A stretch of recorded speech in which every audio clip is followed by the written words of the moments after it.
The Barbados National Anthem. It shows Barbadian wisdom and it brings this country together, encouraging us to help each other. It speaks of the pride we wish to see in this anthem written by Irving Burgie. Our brave forefathers sowed the seed, and it is now up to us to proceed to help Barbados grow into the place we would love to show.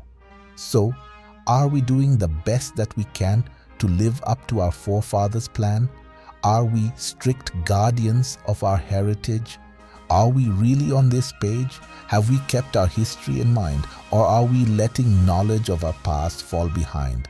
Are we using this knowledge to guide us today to reach our goals in the best way? Are we still firm craftsmen of our fate? Or is this still up for debate? Much of what we do is dictated by the wealthy few. Foreign investors may soon control how Barbados' future story will be told. But remember, in plenty and in time of need, this Barbadian anthem will succeed in lifting our pride and nationhood and advocating for the common good. It reminds us that we are still free to build our lives with strength and unity,